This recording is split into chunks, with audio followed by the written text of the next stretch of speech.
Je préside cet atelier. Alors nous avons un thème complexe puisque nous avons trois problématiques: le changement technologique, la transition écologique et le travail. Et donc le but du jeu, c'est de voir ce qui se joue dans toutes ces transformations et quelles ont leurs conséquences pour le travail. Alors donc, nous allons parler des innovations, de l'intelligence artificielle, des nouvelles formes de travail. Nous allons parler de l'économie circulaire, de toutes les formes d'organisation de la production qui sont liées à l'économie des ressources. J'aimerais bien aussi qu'on parle de l'économie servicielle, de l'économie de la fonctionnalité, de l'économie collaborative, de toutes ces nouvelles manières de consommer grâce à Internet, grâce aux nouvelles technologies, et de voir quels sont leurs impacts à la fois sur l'environnement et sur l'organisation sociale, sur l'organisation du travail. Donc il y a plein de questions que j'ai en tête, mais pour essayer d'apporter quelque chose d'un peu précis, je vais me reposer sur nos trois intervenants, dont à ma droite deux experts qui nous font l'honneur et le plaisir de venir depuis le Canada, ce qui est quand même pas rien. Et je vais sans attendre passer la parole à mon voisin de droite, qui est Peter Varian, from Toronto, from the Lupina Foundation and the University of Toronto. And University of Toronto. And I will let you give some all the details you want about what you do exactly, the important book you've written, and so on. And your presentation. You have about 12-15 minutes. All right. Good afternoon. My name is Peter Warrian. I'm an economist from the University of Toronto, the School of Global Affairs. I also am chair of the Lupina Foundation that funds research on the social determinants of health. But for this purpose, I lead a research team from the Vatican on AI, robotics, and the future of work. So we've been at that activity for 2 years, and I'm going to present some of my comments will arise from that research activity. Let me begin with two counterintuitives for the discussion.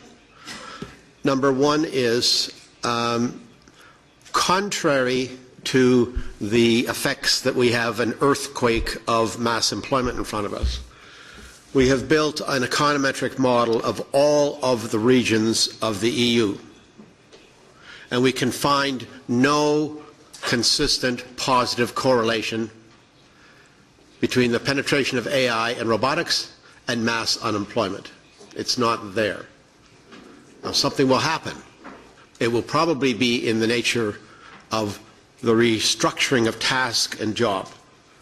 But in the commentary you hear through the media about we are on the edge of a deep dive of mass unemployment, we've gone through all the regions of Europe and we cannot find any empirical validation for that. The second counterintuitive is that when we look at advanced enterprises, advanced businesses, they are heavily reliant on skilled labor pools that are regionally located in order to gain competitive advantage. The conclusion of that is, for advanced capital, it is much less mobile than the political ideology or the political rhetoric suggests. Be that Route 128 in Boston, Waterloo in Canada, Baden-Württemberg.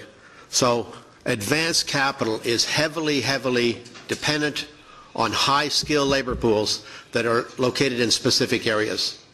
So capital mobility for advanced capital is much less mobile, and so therefore we shouldn't be as scared of that as we can. So getting down to the cases. Because we did not see these relationships at the macroeconomic level, we decided we had to go deeper on individual industries. And we chose 3 industries: manufacturing, which is automotive; mining, that affects a lot of countries; and services. And methodologically, when we looked at that, we think that even though in discourse we tend to put all of these things in one sentence, the impact of AI and robotics are very different when you get down to the industry level. So to summarize, when we look at these 3 industries, in automotive, AI is important at the consumer end, self-driving cars, but robotics is the story at the manufacturing end. In mining, AI and robotics are going together. In the service economy, AI is the dominant, or what social scientists now refer to as the algorithmic revolution, as opposed to the industrial revolution. So AI is the story there. So these play differently. So very briefly then. In automotive. Automotive is important because while automotive industry globally is 14% of industrial GDP, it's 38% of the robots, the industrial robots. So automotive is robotic heartland. And we examined 54 global sites. And the companies in general are taking the robots out, not putting them in. It's an important finding. So in an automotive plant, 90% of the robots are in the body shop, those octopus-like things you see, the body shop or the paint shop. That's where 95% of the robots are, not the assembly line. Because with customization, the assembly line gets more and more complex. And robots can do a lot of things, but they're no good at complexity. So on the assembly line, this is the language of General Motors, this is the language of Toyota. They replace robots with cobots, things that help people, not try to replace them. So a woman assembly worker who's got a 100-pound door needs a torque arm. So the dynamic, the big shift in robotics actually happened 10 or 15 years ago in the body shops. But if we look at a place like Piedmonte and Torino, when Fiat automated all the things, yes, there was a lot of jobs right in the body shop, but there was a significant growth in metalworking trades and small shops in Piedmonte. So that actually, the introduction of robots led to a substantial growth in employment, not the reverse. And then we looked at 54 global production sites, because in these days, there's a global production model. Produce a car in Torino, in Detroit, in China. It's basically the same technology. So we asked the question, in these highly automated advanced manufacturing plants, what do they want for the workers? What do they want and need from the workers? And this is the language of secular social science journals. What they want is civic virtue.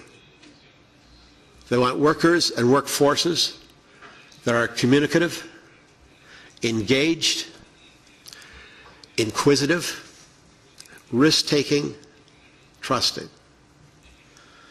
Now, of course, from a Vatican point of view, given the big shift in moral theology since Vatican II was virtue ethics, this is an interesting thing. So it's interesting. You start at a very technical robotic engineering thing, and you wind up with a discourse about virtue. Okay? The question, the bind is whether or not employers are going to reciprocate with a moral commitment. Okay? So that's automotive. Mining. Mining is different for two reasons. It defies the world of resource economics, but we've just seen 10 years of the greatest boom in commodity prices because of China that we've ever seen. And productivity in mining declined by 28%. It defies the laws of gravity of economics. It's in a continual decline. So right now in mining, AI and robotics is an existential imperative, unlike any other industries. Okay. And the question was how that will play. The digital economy requires more mining, not less. And so for instance, the electric car. The material composition of the electric car is 80 kilograms of copper, 40 kilograms of nickel, and 6 kilograms of cobalt. And as some of you probably know, cobalt. The electric cars will play on the battery, and the batteries will play on cobalt. And almost 80% of the cobalt in the world in production is in one place, the Congo. The most unstable political environment you could name. Except there's a place in Canada called Cobalt, which was, cobalt was originally for the first radiation treatment for cancer. Anyway, but so for reasons of grade and of mineral composition, those will be underground mines in the future. That's why the robotics is important. So they will not come from Pilbara in Western Australia, gigantic open pit, though those activities will go on. So in trying to get to robotic, the digital economy needs mining, and it particularly needs mining, underground mining, the kind of mining Canada's historically been good at. But the next generation of mine designs using digitization of the ore body and robotics, the mine designs are premised on no one works underground. Nobody works underground in those jobs. It's all robotics in the future. And there are zero emissions. Because over 80% of the greenhouse gas emissions from a mine are to vent the mine for the workforce. Okay. So the designs on the table, we'll see how close they come. But if nobody works underground, and it's zero emissions. But further, where those resources are, the companies, for those big long-term investments, they need secure mineral rights, and those are on the lands of indigenous people. So they need different kinds of relationship with indigenous people. And if you contrast right now in Pilbara in Western Australia, the deal they got with the mining companies was only the jobs. In fact, it's the truck jobs that have bullseyes written around them for robotics. It's early stages, but in northern Canada there's a new set of mining agreements with the indigenous, it's in Saskatchewan, with 10 mining companies and 26 native communities, where they get jobs, education, environmental remediation, social development. Because the government has extended the authority over mineral rights to the native communities. So against a horrible history of Canada, the same kind of mining that goes on will be with a different arrangement with the native peoples. That's our plan, that's our hope. The third industry we're looking at is the service sector, but particularly, if you like, the platform economy. And this is the one where AI is most important, the logarithmic revolution. This is the one that is in fact the most problematic for the church. It's the most problematic because while the church in modern Catholic social thought has been advanced in terms of workers' rights, labor standards, etc., the real impact in the digital economy is to deconstruct the meaning of what is to be an employee or to have a workplace. So any of the rights of employment or safety and health in a workplace start to dissolve. And that's where, as I said, from an ethical point of view, again, it's the most extreme form of reconstructing tasks and deconstructing employment. So it is actually the A of all of this, we can see, is the impact here is the most problematic for the church because it deconstructs the foundation of social teaching. And further, in the care industry, where nobody disputes there's going to be growth in employment, and workers engage in emotional labor in the care of the clients, the care of the patients,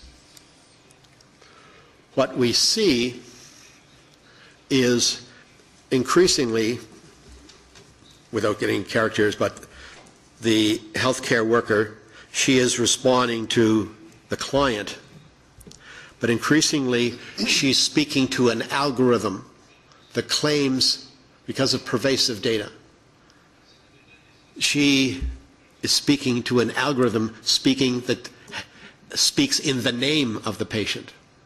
So ironically, it's not in that situation labor that disappears. It's supervision and management. And if you want to stay awake at night, you can examine the algorithmic set that Amazon uses for their employees. And that's a reference point in developing healthcare. Final, Mr. Chair, just to wind up. So where does this go? In the broadest, there are three on global implications. We do work for the Vatican. One, within the OECD, what we would expect from the AI and robotics is a disaggregation of jobs and tasks, not mass unemployment, but based on the technocratic paradigm there. So you don't get mass unemployment, you get disaggregation of jobs and tasks, and you get an increase of inequality. That's the script. Secondly, in the Asian development model, the advanced manufacturing, quote, world-class manufacturing production model, in the Asian thing, you get advanced manufacturing, but you do not get Fordism. You don't get rising sharing of productivity. You get increased. And thirdly, from what we can see, it is the place we're looking at for the service impact is Africa. Because the urbanization of Africa, which will be built not around a North American model, not around a manufacturing model, it will be a service economy where the employment grows in Africa, but it will be thoroughly penetrated by the platform architecture of the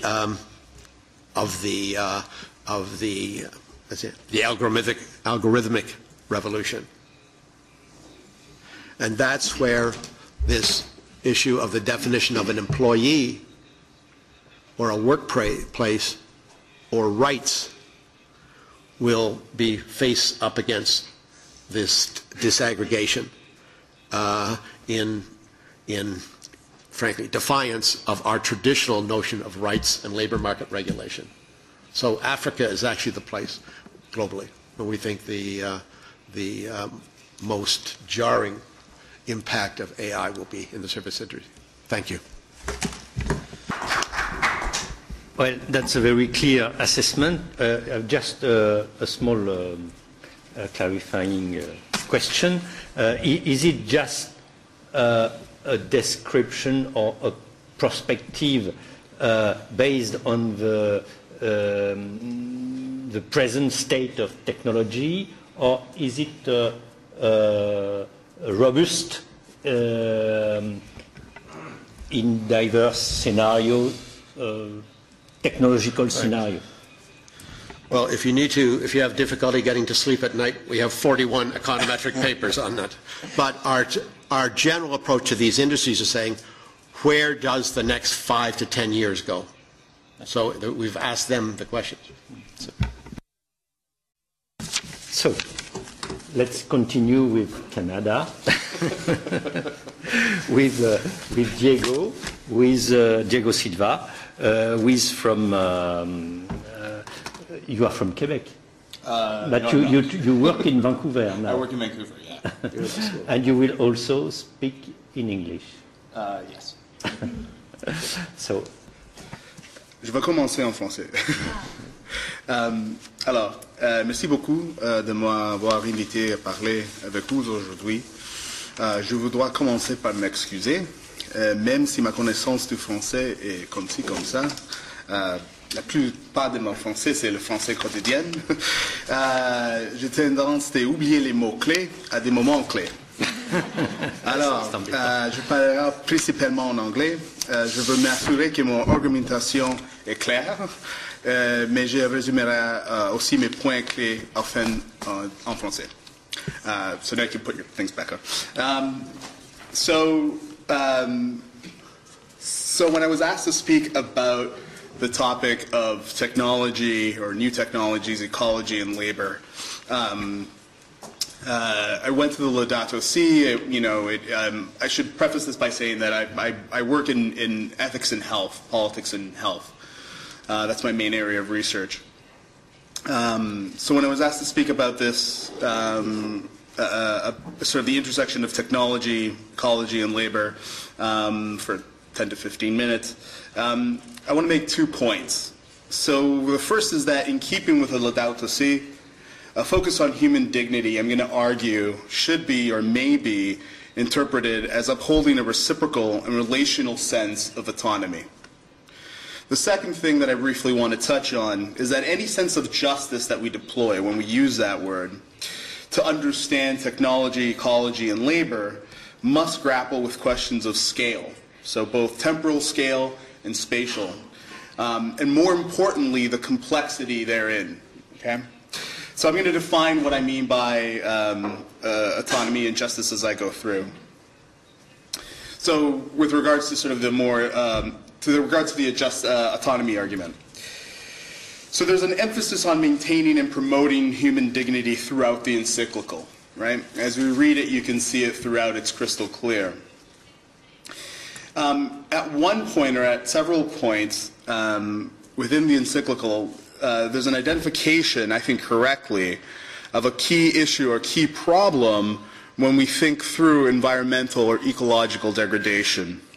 And that's particularly of the role of individualism, which I actually think gets at the heart of this idea of human dignity and what's the combination or the relationship between individualism and human dignity.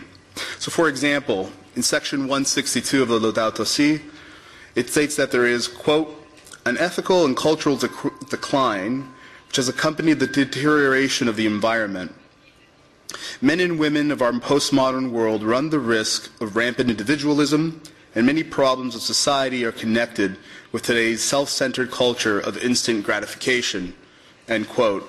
So whoever wrote this isn't too fond of millennials, so that's the first thing that we can know.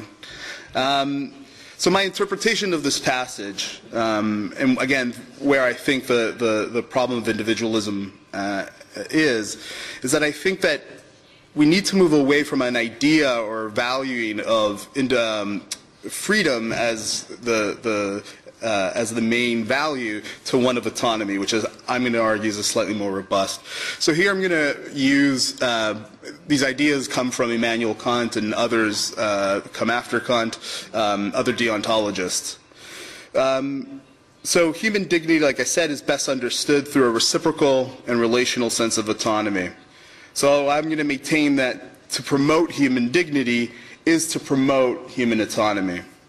So what do I mean by autonomy? So it's one of these words that have received a lot of books have been written about this and so on and so forth. But if you look at the etymology of the word, as you may or may not know, it means self-governance or self-rule giving. And the idea behind autonomy is that you're going to make of your life as you see fit. So there are several dimensions or elements when we think through any robust understanding of autonomy. So I'll name a few, it's not exhaustive. So one is that choice, that having choice, having sets of choices is important, right? The act of choosing is important. Another perspective, or another element rather, is the idea that independence from others to make said choices is important, right? So one thing is to have the ability to make the choice, the other is to have the freedom to make the choice. But critically, there's two other parts I would say that we often overlook when we speak about autonomy. The first is that we establish our sense of autonomy not in isolation. We establish it by learning from family and friends and society. This includes building the capacity for reflection and self-reflection. And in doing so, we challenge the lessons of society, we challenge our family and friends, right? We grow the capacity to analyze what it is that we learn, but we start off and we interact in relation with others, right? So this is what I mean by this relational dimension of autonomy. As critically, I would argue, any sound description of autonomy is going to note that that my autonomy has to coexist with your autonomy, okay? And that our autonomies need to coexist in order to thrive together. So this entails, I would argue, or suggest two other points. So first is that my ability to choose and set the life course that I want is never unlimited. Logically, it just can't be unlimited, right? Since my choices will frustrate others, and other people's choices will frustrate mine, right? So the clearest example is two individuals are going up for one job.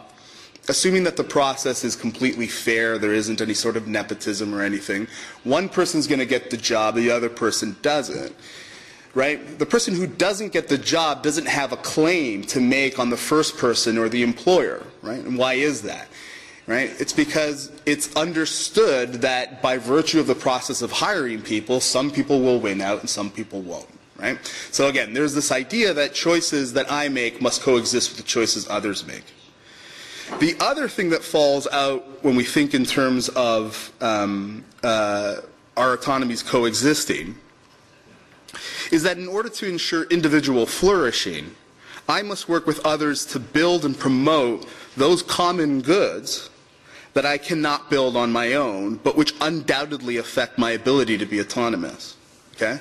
So there are going to be things that I can't obtain on my own, say clean water, for example, right? So that we pool our resources, right? Individuals pay taxes in order to have clean drinking water, hopefully in a well-functioning system, right? And so we build these common goods together in order to improve our communities, help our communities, but also in order to make our life as we see fit. Again, in order to be autonomous, we need these sort of basic human things, basic human biological things to be satisfied. And so the environment is one clear example, right? Of this common good, right? And the encyclical speaks of the common good. It speaks of the common home. And to me, when I read that, my interpretation is that the sense of autonomy that I think is sort of implicit within the encyclical, within the Laudato Si, ought to be understood in this reciprocal manner. So it needs to be understood in this relational and this reciprocal manner. So what's the fallout? So the sense of individualism that one might argue pervades in the West, in Europe, and North America, for example, is based on a simplistic sense of freedom, more specifically negative freedom, and then a robust sense of autonomy. Moreover, the sense of autonomy then coheres with this sense of common home we see in the Laudato Si. Right? It calls on all of us to consider how our individual actions affect others and the environment. So returning to the challenge at hand around labor, ecology, and technology, the implementation of automation, robotics, AI into the workforce must be done, I would argue, with an eye towards promoting this robust sense of autonomy, right? So I'll take Peter at his word, right, with his case studies, is that it's not always a bad thing, right? It depends on a case-by-case basis, right? So likewise, our ethical analysis needs to be adjusted like that as well. So it requires a careful consideration of what it means to have decent work in light of new technologies in order to uphold this ideal of autonomy. So what does that mean concretely? Well, one example I would say, and a lot of people make this example or make this claim, is that we need better and more education in how to function and how to promote and work with new technologies, right? We need to have an education system that is constantly evolving with the technologies and the science that exist. But I also want to argue, and I actually think this gets less attention, is that as we gain more complexity with globalization, greater complexity with robotics and data working with humans, it increases the importance of teaching the humanities and social sciences. And I would argue that we need the humanities and social sciences to be taught much more robustly in order to grapple with these moral questions and in order to consider how best to shape our political structures now and in the future. Again, relative to ecology and automation and technology. All right, so quickly then. So if that's the first part, this idea of autonomy, the second thing that I want to just briefly touch on is this idea of justice. So if there's been a lot written on the idea of autonomy, there's been, I don't know, indefinite amount written on the idea of justice, right?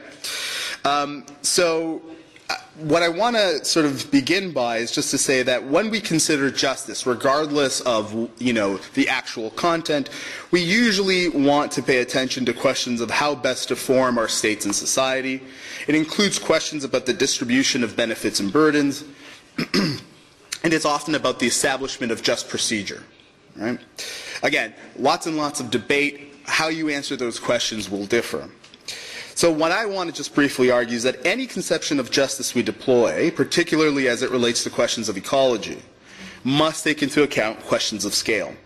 So in a paper on planetary health ethics written by my colleagues Chris Busey, Max Smith, and I, we define scale as the range at which a given phenomena or system operates. Okay? And that includes both spatial and temporal dimensions. So there's been a lot of considerations even in the last 2 days here.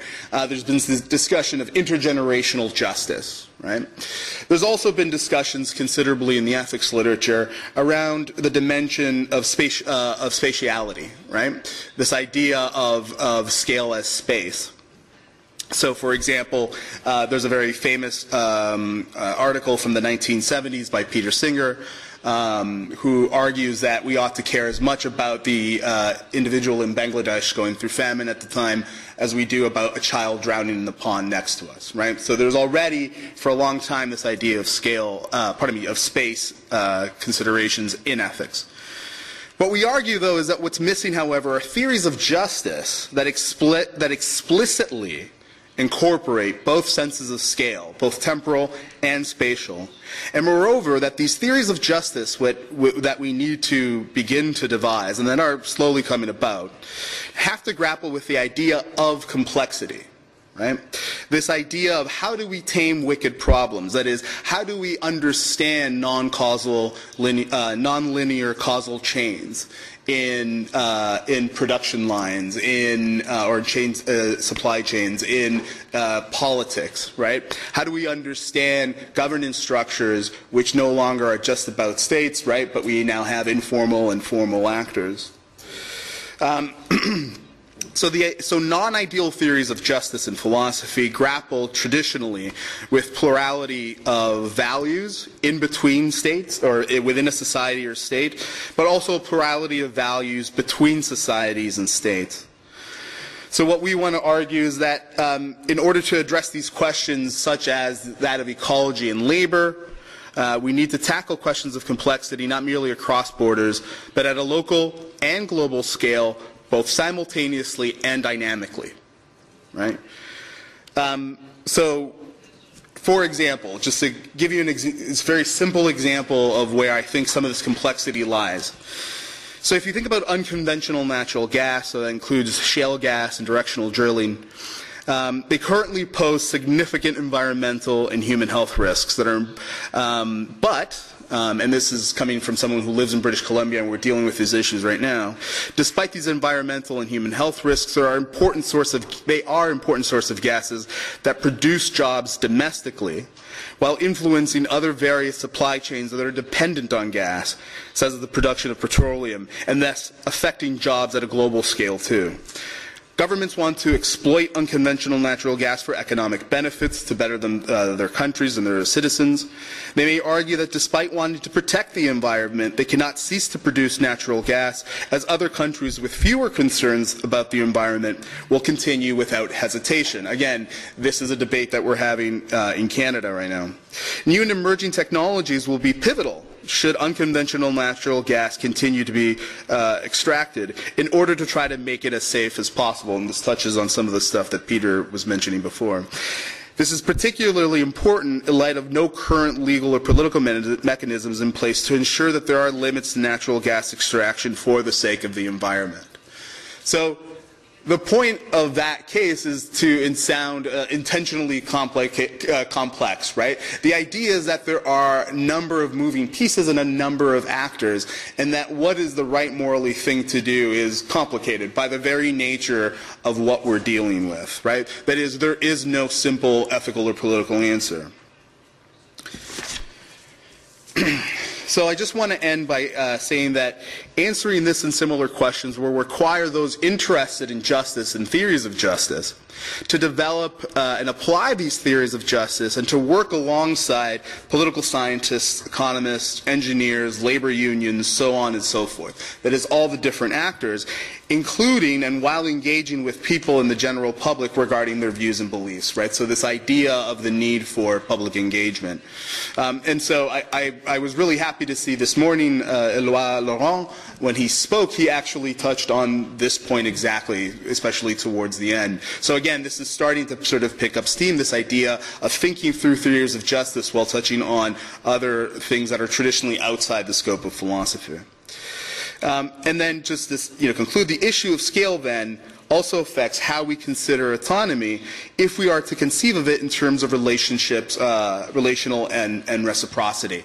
Right? So the idea of autonomy then needs to be considered, these idea of relationships, this idea of reciprocity, when we think through notions of justice. Donc, pour conclure, les questions et les préoccupations au carrefour de l'environnement du travail et de l'autonomisation doivent prendre conscience de l'importance de défendre et de promouvoir une saine notion d'autonomie réciproque et relationnelle. Pour ce faire, cependant, ces deux entre nous intéressés par les questions de justice doivent faire face à la complexité et aux systèmes complexes et dynamiques. C'est la nécessité des efforts de collaboration entre disciplines et entre ministères et secteurs gouvernementaux. Thank you. Merci. When the time of discussion will come, I will pose you some precise question on examples.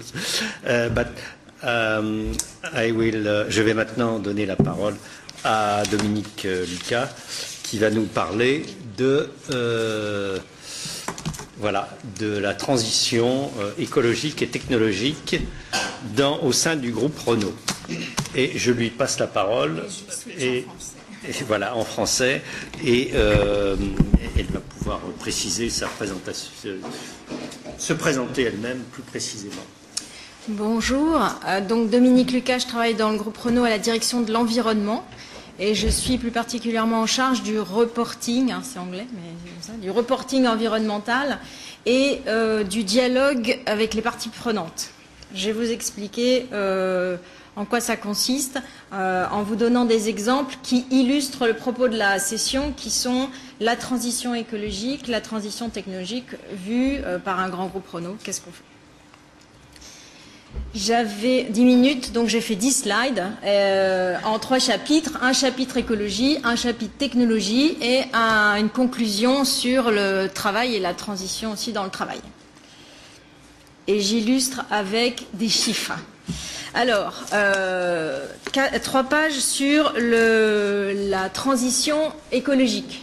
En fait, les experts du climat, mais vous en avez déjà entendu parler, hein, ont construit des scénarios pour contenir le réchauffement climatique à 2 degrés entre 1900 et 2100, vous savez, et ils ont défini des objectifs par secteur. Et l'industrie automobile a ces objectifs et elle doit réduire drastiquement le parc automobile. Alors en chiffres et en pourcentage, ça fait moins 84% en 2050 sur les véhicules neufs, mais je vous l'ai traduit et illustré avec des litres au 100, parce que vous connaissez plus les litres au 100 que les grammes de CO2. Et ça signifie qu'en moyenne, en 2030, toutes les voitures... 2050. Alors, dans le dessin, il y a 2030, toutes les voitures doivent être à 4 litres. Alors, vous regardez la consommation de vos voitures. C'est pas encore tout le monde qui est là. Et je vous ai même mis un chiffre encore plus expressif. C'est 2050. Toutes les voitures neuves devront faire en moyenne 1,5 litre. Et c'est là qu'on s'aperçoit que c'est vraiment des transitions et c'est pas juste de l'optimisation. En restant comme on est, on va pas finir magiquement 1,5 litre. Il faut vraiment changer. On va revenir, l'optimisation suivie, puis on va revenir dessus. Un autre enjeu majeur environnemental pour l'industrie automobile, c'est de réduire son impact sur les matières premières et son sourcing sur les matières premières. On a des grands challenges. J'ai mis 3 petits exemples. L'exemple du cuivre sur l'accessibilité aux matières. Si on continue comme on fait aujourd'hui, dans 37 ans, on n'a plus de cuivre, notamment parce que les voitures électriques, qui sont la solution problème numéro 1, a priori, consomment 4 fois plus de cuivre que les voitures thermiques. On a aussi l'absolue nécessité de contrôler les impacts sociaux et environnementaux tout au long de notre chaîne de fournisseurs, et pas seulement au niveau de la transformation, des étapes de transformation, mais jusqu'à la mine. Et dernier petit point d'exclamation, c'est l'efficacité de l'usage qu'on fait de ces raw materials, de ces matières premières. Est-ce qu'on va continuer longtemps à utiliser 1 tonne de matière première plus ou moins rare pour la laisser garer 90% du temps, c'est les statistiques européennes, et encombrer, on va dire, 50% de l'espace public. Donc il y a une notion de ne pas gaspiller ni quand on va la chercher et de bien faire quand on va la chercher et surtout de s'en servir un peu plus que ce qu'on fait aujourd'hui.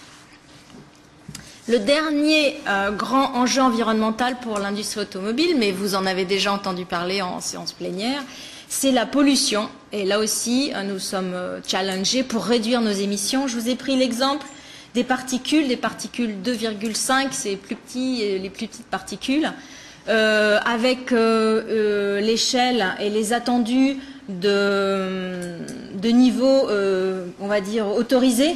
25 particules par mètre carré selon l'OMS.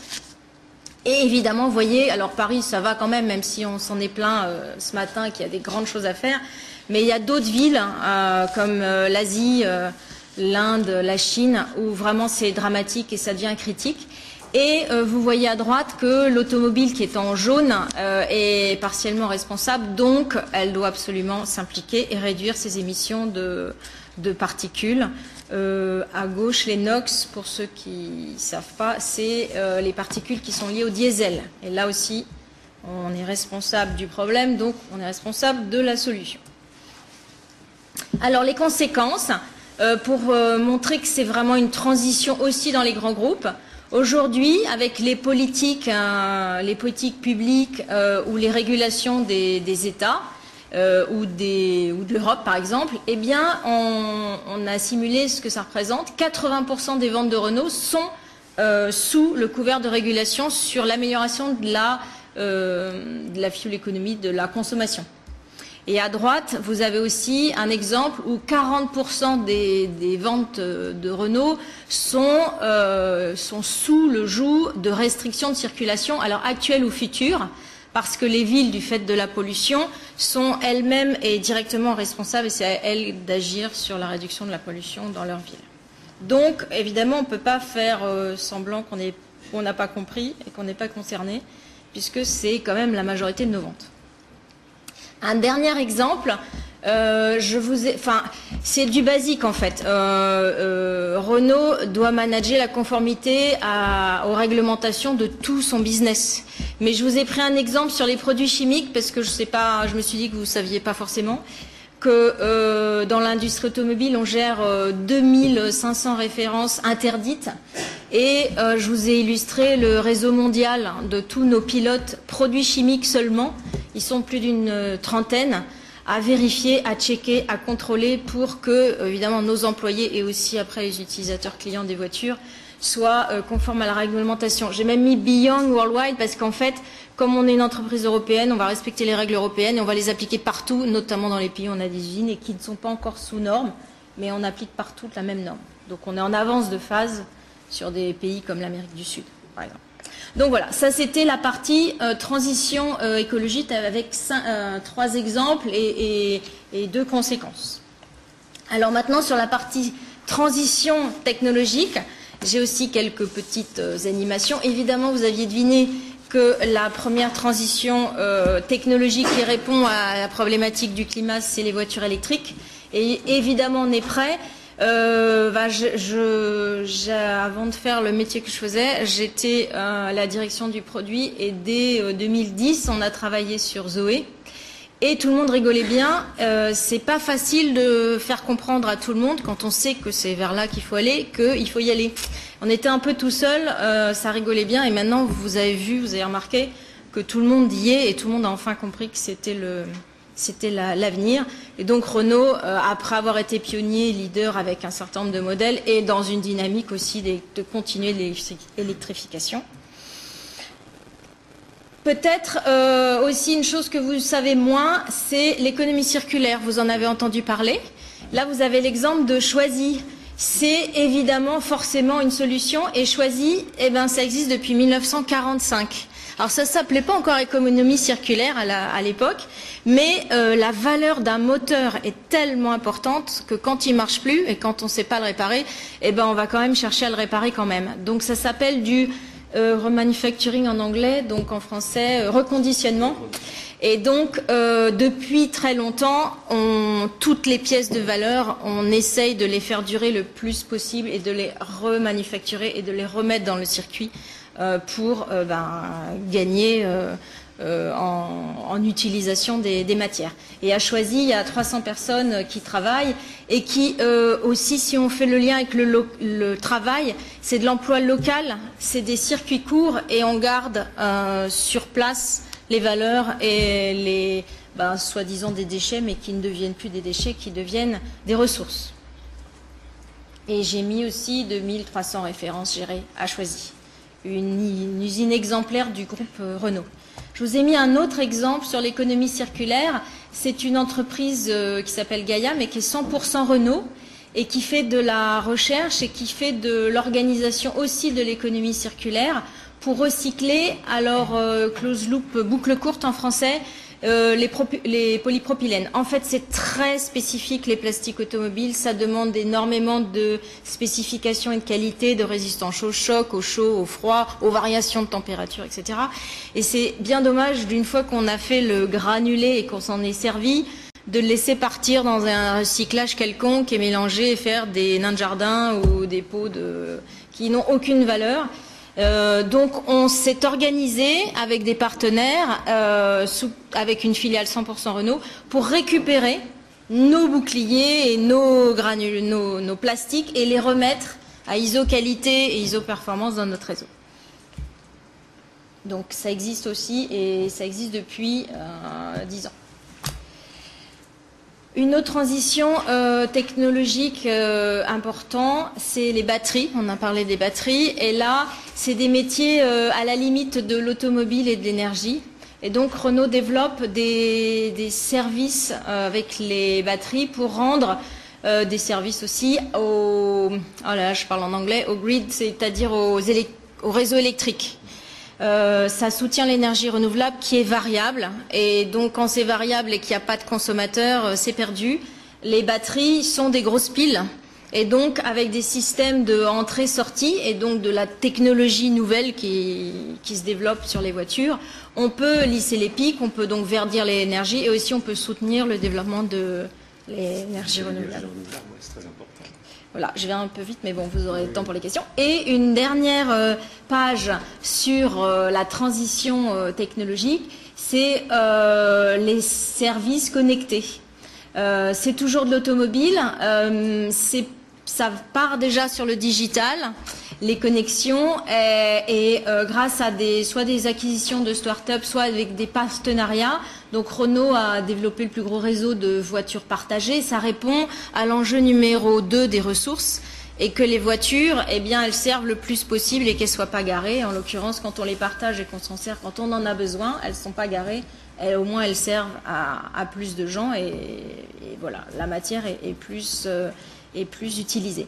Ça montre aussi que les emplois dans l'industrie automobile se diversifient vers des emplois digitaux, électroniciens, aux interfaces en fait. C'est ça aussi, c'est des nouveaux métiers aux interfaces entre deux métiers et non plus mécaniciens de père en fils, mais des métiers à la limite entre la ville et la mobilité, à la limite entre l'énergie et la mobilité, et c'est la richesse et voilà, c'est le développement.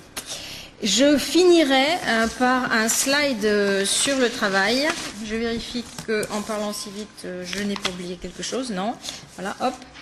Pour conclure sur la transition dans le travail, c'est-à-dire que l'industrie automobile, c'est pas je consomme, je fais une voiture, je la pose là et mon rôle est fini. On travaille vraiment de plus en plus sur des larges scopes d'interaction parce qu'on est dans un écosystème. La ville est notre partenaire. On doit voir avec elle comment on la dépollue, comment on met moins de voitures, comment on met des meilleures voitures, comment on soutient le développement d'électrique. Les énergéticiens aussi, on discute avec eux, on travaille en commun parce que on a tous besoin les uns des autres. Aussi parce que ça coûte très cher et qu'il faut partager les coûts et les recettes. Et aussi parce qu'on ne peut pas avoir raison tout seul. On a testé, on a mis des Zoé il y a 10 ans et puis voilà, ça avance pas assez vite et donc il faut travailler tous ensemble pour que ça grossisse plus vite et que la transition se fasse mieux. J'ai fait un petit zoom sur les ONG en vous laissant un peu de lecture si ça vous intéresse. On travaille avec les ONG pour dire, voilà le problème, comment on travaille la solution ensemble. Donc soit sur les apports de la voiture électrique à l'énergie renouvelable, soit avec le SBTI et le WWF sur les trajectoires carbone. Et Renault a signé et a été approuvé sur sa trajectoire 2030. Donc on se met dans cette dynamique-là pour faire changer aussi l'interne de la boutique. On a travaillé avec Cambridge Economics et l'ECF sur une Europe fossil-free 2050. C'est des sacrés scénarios et c'est de l'argent et c'est des techniques et il faut tous travailler ensemble. Les secteurs sont interdépendants, ça nous apprend ça. Et la dernière en date qui est sortie lundi, Zen 2050, ça c'est sur la France. C'est quelles sont les trajectoires, quelles sont les dynamiques pour se mettre en marche pour aussi Zen, ça veut dire neutral carbone. Voilà, sur des exemples de comment nous sommes conscients de l'industrie automobile et comment nous travaillons sur ces transitions et apportons des solutions. Merci beaucoup.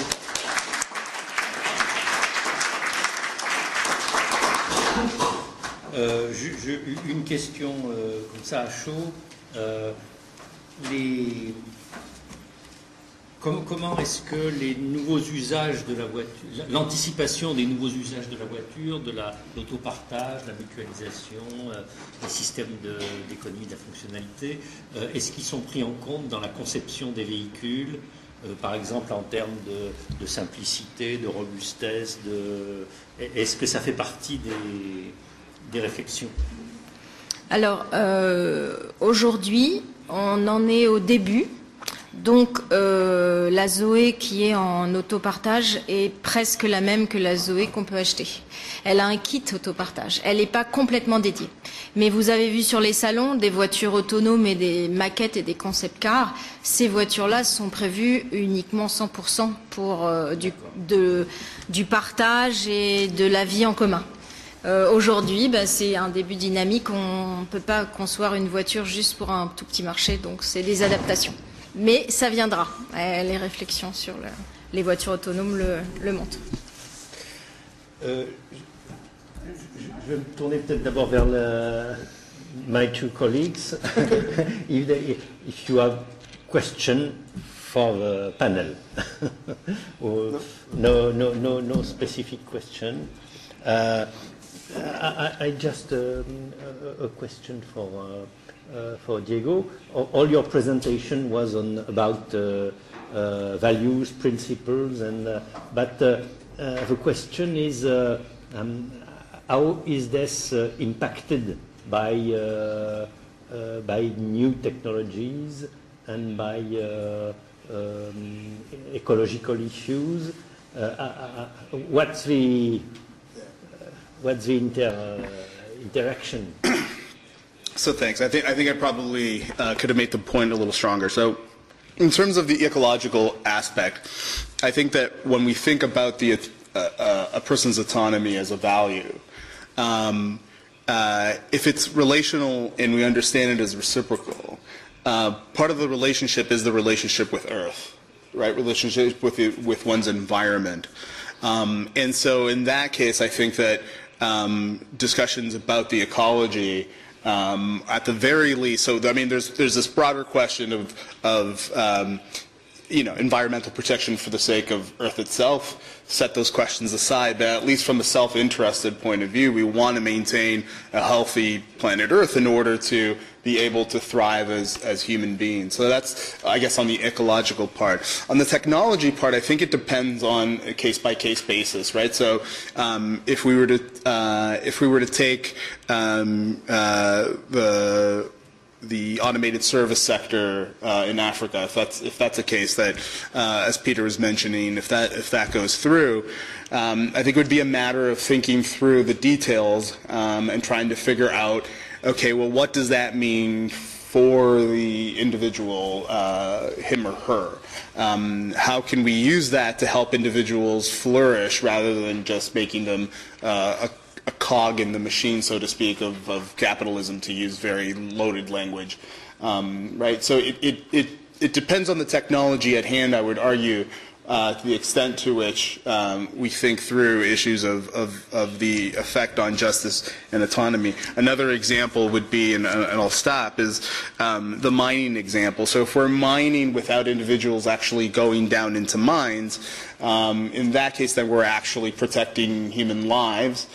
So there's this question, that seems like a good thing, right? Because being alive is a prerequisite for autonomy. And so, on the other hand, what of questions of individuals who don't have the education levels and actually rely on going into the mine? So, what happens to those individuals? What are the downstream effects? And to me, I guess that's part of the complexity, is what happens to those, what's the downstream effects of such uses of technology? Maybe just one question. Artificial intelligence, does it does the new systems take into account ecological impacts what's the relationships between ecological impact and IA systems? Well, The University of Toronto is one of the world centers for AI, the famous Vector Institute. We're way overstating the economic impact of AI. The leading edge of AI right now, the core technology, is image processing. Now, that's really important for diagnostic imaging, okay, or facial recognition. But the ordinary language... diagnostics. But the ordinary language processing, development, we're 15 years away. And we're pretending that the whole thing is here right now. So, example, when you go deep into the AI stuff, you start to hear a lot about cats. Okay? So I asked the vice president of Vector, why do I hear about cats so much? He said, well, it takes, for machine learning, because you can't do language processing, you're image processing. It takes a machine between 100 and 200,000 images to figure out a cat. Now, a 1-year-old, after 2 encounters with a cat, the 1-year-old, she's figured out the cat.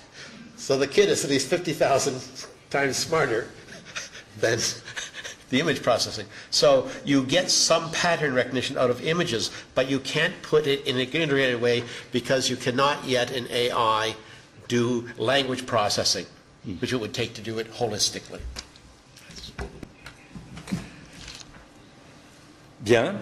J'ai une question, s'il vous plaît. Ah, pardon. Je voulais m'adresser à la personne de Renault. C'est vous, madame? Oui. Je voulais savoir si jamais Renault... Translators need you.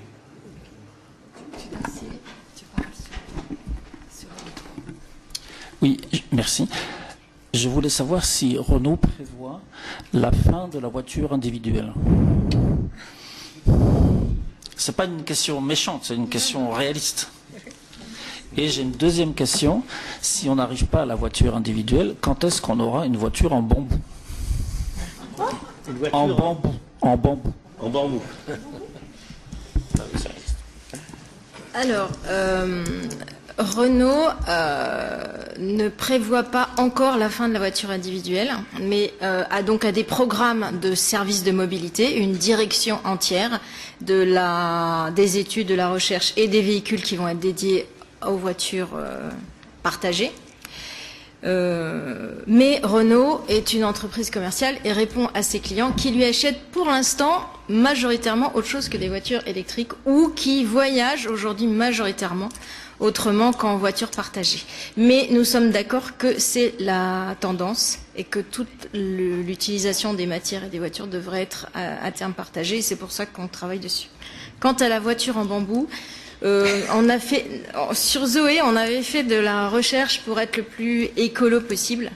Et il s'avère que c'est un peu greenwashing. Donc on peut utiliser uniquement des résidus de bambou qui auraient servi à autre chose de noble, mais ne pas absolument déforester une forêt de bambou pour mettre dans une voiture. Voilà. Une question ici dès le début. Just on this point, if you listen to CNN or BBC, whatever, the quote disruptive impact, disruption in the automobile industry, is always referenced the electric car and the self-driving car. Those are both about 15 years away.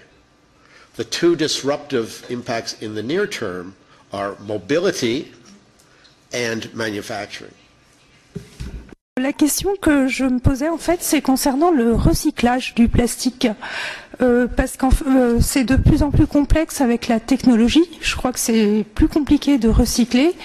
Et Plastic Omnium, par exemple, disait qu'il n'y avait que 12% du plastique en fin de vie qui était recyclé.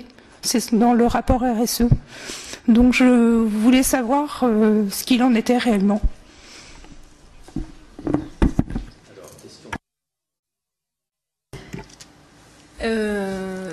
Dans notre rapport, Renault, nous avons en moyenne, nous avons sur notre meilleure voiture 33% de plastique recyclé et en moyenne, je crois que c'est 20%.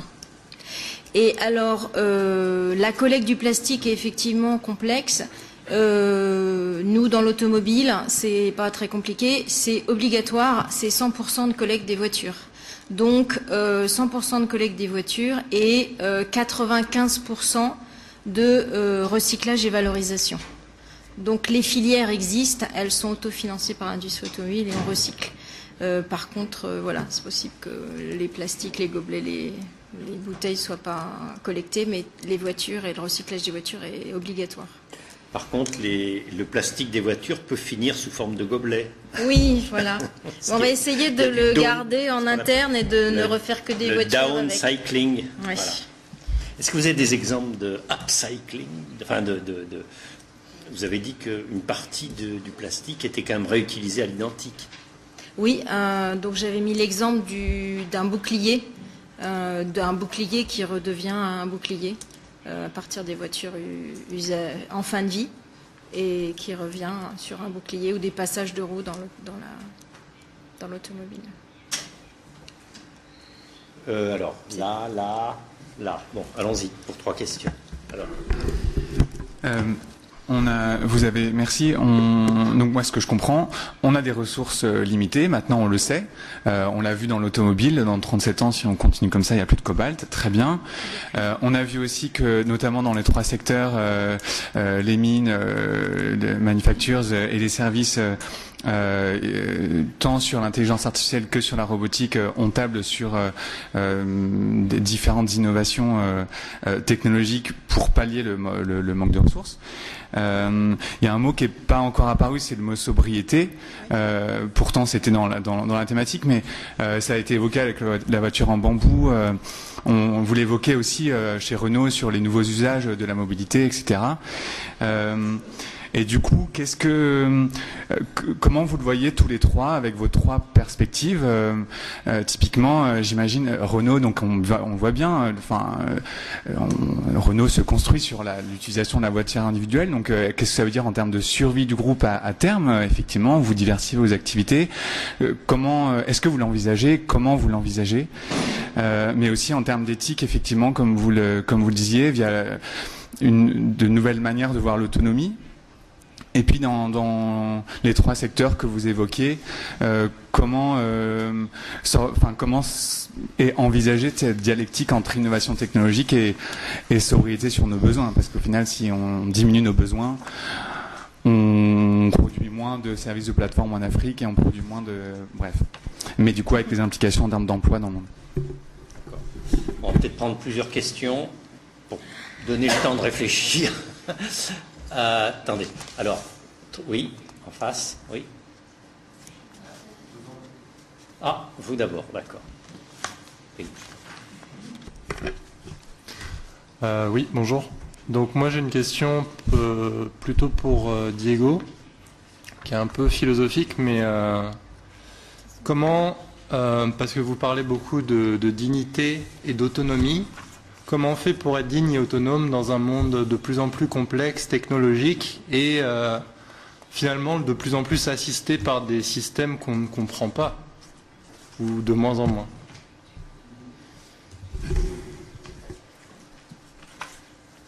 Oui. Yeah, I have also a specific question to Ms. Dominique. With regards to the technological transition in the company, can you also mention that maybe what is the status of the increase of workers, or is there a decrease of number of workers in your company? And also with regards to respecting the rights of the workers, do you have also visiting sites or following up those workers who are working outside Europe? And also, with regards to the raw materials, do you have also a standard company policy whether these raw materials are coming from a good condition of work? For example, the child labor or somewhere, or is there any policy? And also one for Mr. Peter, with regards to the new forms of labor that we know that created through technology, but many works are not defined by our many existing laws and regulations. So what are the proposed recommendation of the church for this kind of work that is not covered by the existing laws? Bon, on va peut-être... Ça se rapporte un peu... La question, c'est... On a une direction de l'environnement de Renault, et quand j'entends toutes les publicités de toutes les marques, on n'arrête pas de parler de voitures individuelles de plus en plus performantes, qui fait des choses extraordinaires. Comment peut-on être à la direction de l'environnement et influencer le marketing? Ça, c'est une sacrée question, ça. Yes, we can. Voilà, elle a répondu. Elle a répondu. Bon, on va peut-être commencer par répondre à toutes ces questions. Bon, sur la sobriété, je crois que vous avez un peu répondu, ou si vous voulez ajouter.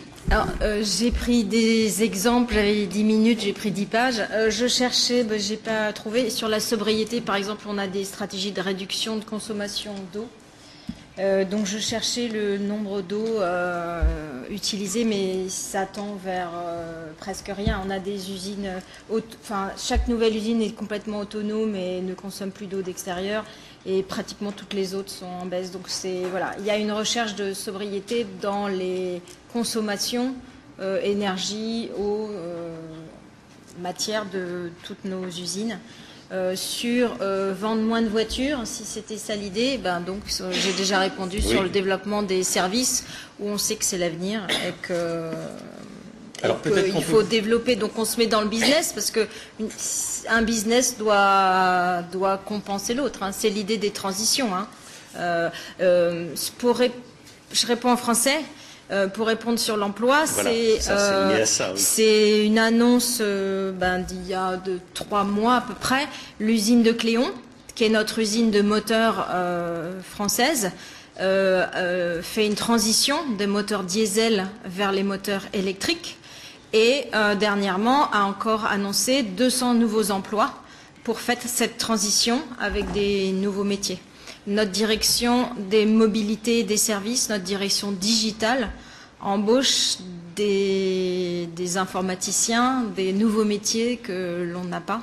Et les services RH et de formation forment et transforment les compétences des personnes qui ont besoin d'évoluer.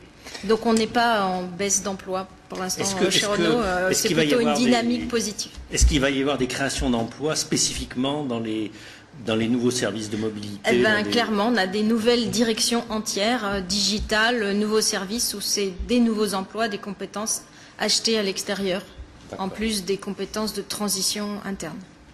J'ai noté aussi donc les workers, la policy de sourcing. Alors c'est aussi dans la BIB, Registration Document, sur les sites. Et évidemment, nos suppliers, nos fournisseurs doivent respecter certaines règles, et il y a des audits avec les fournisseurs pour aller vérifier la compliance aux règles de l'OIT, du travail, etc. chez les fournisseurs. Les standards, c'était votre question sur est-ce qu'il y a des travailleurs des autres pays qui viennent en France? C'était ça votre question? The last one is with regards to the raw materials. For example, if you where you get your raw materials, they coming from a good condition of work? For example, it's complaining about child labor, or coming from the indigenous communities. Oui, voilà. Donc, on travaillait sur la confiance et sur des règles classiques de suivi avec nos fournisseurs. Et là, par exemple, dernièrement avec LG Chemicals, on travaille ensemble à aller faire les audits jusqu'au bout des chaînes de valeur, puisqu'il y a eu la polémique sur le Congo et le sourcing. Donc tous ensemble, plusieurs constructeurs, et aussi avec nos fournisseurs, qui est le même pour plusieurs constructeurs, on s'allie pour montrer la dynamique et la volonté des groupes d'avoir une traçabilité exemplaire et un sourcing exemplaire. Et sur le marketing? Sur le marketing, eh bien, vous regardez les derniers posts de notre directeur. Il était à Vivatech et il n'a parlé que de mobilité partagée et de mobilité connectée, de nouveaux services, parce que effectivement, c'est par le haut qu'on montre les messages et qu'on montre la dynamique. Voilà.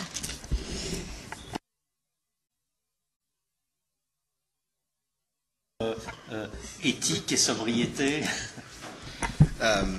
Alors, je vais répondre en anglais parce que la question est si difficile. I think you raise an absolutely critical question. So, how does autonomy function with regards to complexity and with regards to automation and perhaps algorithms that we don't quite understand what's going on in the output? So. I have sort of two responses. So one is, I was speaking to Peter about this earlier, I think the very notion of autonomy is going to change in the next 10, 20 years. And for me, I almost find myself looking back more towards, it's appropriate that I'm in Paris, Sartre and the other existentialists, because I think it challenges our notion of what it means to be a person and the point about dignity, right? When you're dealing with machines. So usually the decision making is between the individual and individual, but now as you have more complexity and you have decisions being made by machines, say, I think it'll challenge traditional paradigms that we use in liberal democracy. So that's the first response. The second, though, is that I think that we can't use the algorithms that we put into AI, say, as an example, right, where you have inputs and then you get an output and you're not sure what's happening in the middle. I think we can't use that to sort of delay accountability or to say that, certain individuals aren't accountable for the decisions being made, right? I think that a question about accountability, a question about not stewardship, but about accountability is key, right? I think that we're going to be in danger if states and companies start to say more and more, well, it's not my fault, the CEO, it's the fault of the algorithm or it's the fault of the machine, right? I think that there's serious questions about accountability that need to be answered in order to sort of uphold downstream these ideas of autonomy. I'm not sure if that answers part of the question. But. Let me return to the question over here. I didn't mention in my my self-introduction that I also used to be chief economist of the government because I didn't want you to throw things at me. The direct answer to your question about sobriety is within the OECD countries, certainly, the only real argument you can make for economic growth is the overcoming of inequalities. That's the only substantial argument you make. But in the political economy, what's the formulation of that is when in liberal democracies a growing prosperity has been the ethos over the last 150 years. The argument you have to make there is sustainable prosperity has to include that it is economically sustainable, that it's socially sustainable, and it's environmentally sustainable. So that's the framework for the answer. But in the rich developed countries, the reality that nobody wants to hear is that the only real argument you can make in favor of economic growth is the overcoming of inequalities. One of the other questions about raw materials and the composition. All the projections of even the changes in mobility and such, the real impact on the volume, we produce 100 million vehicles a year globally. The only real impact, and when it starts to turn over, even with the new mobility, is around 2030. That's when you package it all together, so we have some time on that. It's also the case that, according to McKinsey or whomever, the material composition of the car is still going to be 68% steel. I have a background in the steel industry. Now, the steel industry recycles 78%, and it's reduced its physical discharges by 90% in 25 years. So globally, the recycle rate of steel is 78%. The recycle rate of aluminum is 12. The recycle rate of plastic is 6. There is something that nobody understands in the physics of the steel. It's endlessly recyclable. So it's going to be. But among the worst disposal, landfill is actually tires. But there are companies now, and you can see them in Canada, where they actually recycle the tires into solar panels for the top of transport trucks to run the refrigeration. Not perfect, but an idea.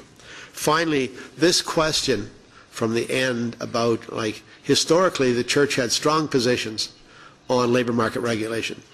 But those were basically premised on relatively centralized wage determination schemes in Europe and somewhat in North America, with relatively high levels of unionization. That's not the reality. Now, the process began with John Paul II in formulating a rights formulation based on the dignity of the human person. But as we saw in a discussion panel this afternoon, where do we get the mechanism? So those will not, in my view, be as effective or as rapid as we saw in the day, the 1960s and 70s in collective bargaining. But they will require support in labor law. And I think it's okay, particularly when we look at the ILO, where subscription to labor standards is voluntary. Now I'll make a contentious point. If you have a country that has voluntarily engaged with the higher standards of the ILO, I think they have a claim against unlimited social dumping from companies for countries that refuse to endorse those standards. That's where I think the rubber hits the road, as it were. Secondly, what we heard today were the formulation of corporate social responsibility and being accountable for that. And thirdly, we got the due diligence argument and the recent developments in France. So there's the architecture, because historically the real concept of social justice has been formulated around rights of labor, and we codified that. The new form that might take, if you don't have that machinery, like you had in the Wagner Act in the United States or the European things, then you have a long, tough road. But to get anywhere, you have to have things like trade, using the trade policy as a mechanism, corporate responsibility, and due diligence things. That's a map, but it's going to be a struggle. L'observation porte sur les plateformes commerciales comme Amazon, etc. Mais qu'en est-il de ce qu'on appelle l'économie du partage, la share economy ou l'économie collaborative comme Wikipédia, c'est-à-dire cette nouvelle forme d'échange où les consommateurs deviennent eux-mêmes, enfin l'autoproduction finalement, ou le pair-to-pair. Est-ce que vous avez des observations à faire là-dessus? Well, there are one situation where it's very localized community-based exchanges. Well, that's one area of it. In an urban, but those tend to be rural examples, important but rural examples. In the urban economy, it begins. I mean, the young people, the younger generation has already decided they're not into owning automobiles. In the United States, 30% of those young people between 20 and 30, they don't even have a license. Okay. The largest purchaser of cars in the world is Enterprise Rent-A-Car. So to some degree, the younger people are voting with their feet, and I have great faith in that.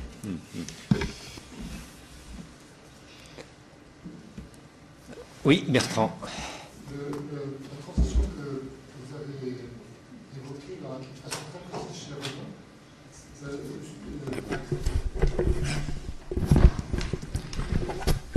chez la transition que les trois intervenants ont évoquée et de façon très, très précise chez Renault, je suppose que, comme les contraintes sont globales, quand tout le monde joue le jeu, or, il y a des entreprises, je ne vais pas donner de nom de pays, qui ne vont pas jouer ce jeu-là. Et comment, dans ce monde libéral, vous allez pouvoir appliquer des normes à l'échelle mondiale, alors que vous avez des concurrents qui ne les appliquent pas? Oui, et moi je rebondis sur comment vous voyez le rôle de l'Europe, notamment et de la normalisation, qui est un sujet tout à fait essentiel dans toutes ces affaires-là. Je ne vais pas savoir forcément répondre à tout, mais si sur l'Europe, l'État, la normalisation, je crois que c'est essentiel. On a besoin d'un travail en commun et partagé. Je vais répondre un peu à côté de votre question, mais pour rebondir sur ce qui s'est juste fait avant, effectivement, tout le monde ne va pas à la même vitesse. Et effectivement, la jeune génération, elle n'a pas son permis, elle est urbaine, elle se débrouille autrement. Et c'est pour elle aussi qu'on fait ces nouveaux services et ces nouvelles sharing. L'ancienne génération, excusez-moi, la génération actuelle, je suis dedans, a une voiture et a pas trop envie d'en se séparer. Mais on a oublié tous les pays en développement. Je pense voilà, à l'Asie, je reviens d'Inde, ma fonction d'avant, et leur dire non, mais la voiture individuelle, surtout, ils ne pensaient pas rester avec votre vélo, vos tuk-tuk partagés, vos Tata Maxi, parce que c'est l'avenir, le car sharing et le ride-hailing. Vous êtes le futur de l'Europe. Ils se disent ok, t'as fait, voilà, moi je veux aussi ma voiture, oui. Et toi tu règles ton problème chez toi. Donc effectivement, il y a une dynamique où tout le monde n'est pas au même niveau. Donc la nouvelle génération des pays urbains est d'accord pour repasser à ce que font aujourd'hui les Indiens, mais les Indiens ils voudraient bien quand même une voiture individuelle. Donc après, comment on fait pour qu'il y ait de la compétitivité et que voilà tout le monde part ensemble? Des normes européennes, certainement, des soutiens. Par exemple, sur l'industrie électrique, les batteries, aujourd'hui, c'est l'Asie. Donc, si l'Europe veut développer la réduction de la pollution, les voitures électriques, et pas perdre complètement son industrie, il y a aussi du travail de consortium, tous ensemble, entreprises européennes, pour travailler avec l'économie circulaire, la deuxième génération de batteries, des choses comme ça, de la R&D pour localiser et travailler sur des entreprises européennes de futures générations de voitures. Je ne peux pas vous en dire beaucoup plus, je ne sais pas si ça répond à peu près à vos attentes. Alors j'ai une dernière question, puis après on sera arrivé au bout. À propos de Renault, excusez-nous si on s'intéresse beaucoup, mais c'est une entreprise importante en France, sur la question du travail. Hier, Yves Blot nous a parlé comment les ingénieurs d'une certaine entreprise qui se trouvait au centre du Dieselgate pouvaient être un peu torturés entre les objectifs qu'on leur donnait, dont ils savaient qu'ils étaient inatteignables. Tout à l'heure, M. Stenger nous a parlé des grands groupes de consulting, mais sans doute que la pression qui est là, on la retrouve ailleurs.